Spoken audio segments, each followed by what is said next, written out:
दिया है। क्या मोदी सरकार के इस दाव से विपक्ष के सारे मंसूबे चकनाचूर हो जाएंगे? क्या मोदी सरकार ने एक तीर से 3 शिकार करने की तैयारी कर ली है? अक्टूबर के महीने में जम्मू कश्मीर और हरियाणा में विधानसभा के चुनाव हो रहे हैं। उसके बाद अगले साल के शुरुआती महीनों में दिल्ली में भी विधानसभा के चुनाव होने हैं। ऐसे में मोदी सरकार का पेंशन वाला दाव काफी ज्यादा अहम है, क्योंकि लोकसभा चुनाव में विपक्ष ने पेंशन के मुद्दे को जोर शोर से उठाया था, जिसका काफी असर भी दिखा। बीजेपी की सीटों में भारी कमी आई, वो अकेले बहुमत के जादुई आंकड़े से काफी दूर नजर आई। तो चलिए पहले आपको यह समझाते हैं कि आखिर मोदी सरकार की नई पेंशन स्कीम है क्या।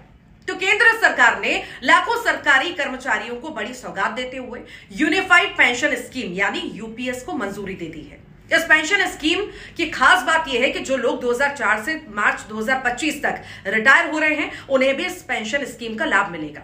साथ ही उन्हें ब्याज के साथ एरियर भी मिलेगा। लेकिन इस पेंशन का लाभ लेने के लिए किसी भी सरकारी कर्मचारी को 25 साल की नौकरी करना जरूरी है।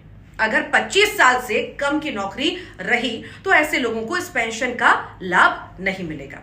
तो वहीं अगर कोई कर्मचारी 10 साल की नौकरी पूरा कर लेगा तो उससे कम 10,000 रुपए पेंशन के तौर पर मिलेंगे। यानी अगर कोई कर्मचारी 10 साल की नौकरी के बाद अगर नौकरी छोड़ता है तो उसे कम 10,000 रुपए पेंशन के तौर पर मिलेंगे।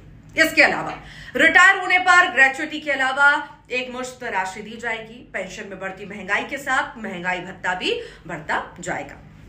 यूनिफाइड पेंशन स्कीम के तहत सरकारी कर्मचारियों के रिटायरमेंट के बाद 50% दी जाएगी। इसका मतलब यह है कि रिटायरमेंट के आखिरी 12 महीनों के एवरेज बेसिक पर 50% होगा। इस दौरान अगर किसी कर्मचारी की मौत हो जाती है तो इस स्कीम के तहत फैमिली पेंशन दी जाएगी। इसके तहत मिल रही पेंशन का 60% परिवार को मिलेगा। पेंशन की इस नई योजना से 23 लाख केंद्रीय सरकारी कर्मचारियों को फायदा होगा। यह नई पेंशन स्कीम 1 अप्रैल 2025 से लागू होगी। केंद्र सरकार के कर्मचारियों को नेशनल पेंशन सिस्टम और यूपीएस में से किसी एक को चुनने का विकल्प दिया जाएगा। मौजूदा केंद्र सरकार के एनपीएस ग्राहकों को भी यूपीएस में स्विच करने का विकल्प दिया जाएगा। सरकारी कर्मचारियों को पेंशन का मुद्दा लोकसभा चुनाव में भी जोर शोर से उठा था। विपक्ष लगातार इस मुद्दे पर केंद्र सरकार पर हमलावर था, लेकिन अब मोदी सरकार ने नई पेंशन व्यवस्था को लागू कर विपक्ष को करारा जवाब दे दिया है। लोकसभा चुनाव के रिजल्ट ने भी बीजेपी को यह एहसास करा दिया था कि जमीन पर कहीं ना कहीं नाराजगी तो है, जिसे दूर करना जरूरी है, क्योंकि सरकारी कर्मचारी कई सालों से पेंशन की मांग कर रहे थे। पिछले कई चुनावों से विपक्ष पेंशन के मुद्दे को एक हथियार के रूप में बीजेपी के खिलाफ इस्तेमाल भी करता रहा था। ऐसे में अब चुनावी साल है, हरियाणा और जम्मू के चुनाव भी काफी अहम है। जम्मू कश्मीर में 10 सालों बाद विधानसभा का चुनाव हो रहा है। आर्टिकल 370 हटाने के बाद भी ये घाटी में पहला चुनाव है। ऐसे में ये देखना होगा कि जनता का रुख क्या है। जम्मू कश्मीर में कश्मीर पंडितों का मुद्दा भी काफी प्रभाव दिखा सकता है। एक लिहाज से बीजेपी के लिए कश्मीर में टेस्ट है कि उसके काम को जनता का कितना समर्थन है।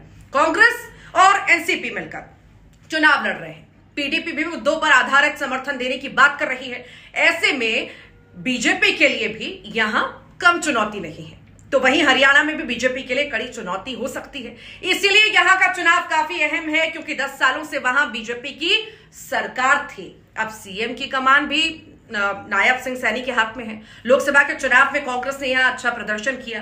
कांग्रेस पूरी कोशिश कर रही है कि यहां फिर सत्ता में वापसी की जाए।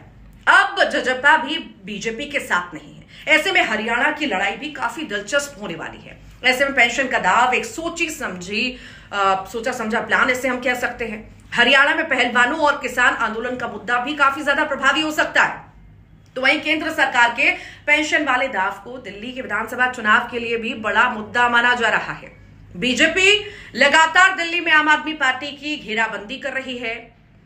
पानी की किल्लत का मुद्दा हो या फिर जलभराव हो, बेसमेंट में डूबने से 3 छात्रों की मौत का मुद्दा हो या फिर बिजली की समस्या, बीजेपी हर मुद्दे पर सड़क पर लगातार प्रदर्शन कर रही है। बीजेपी पूरी कोशिश में लगी है कि वो सत्ता में वापसी करे। ऐसे में बीजेपी के हर कदम को सियासी एंगल से देखा भी जा रहा है।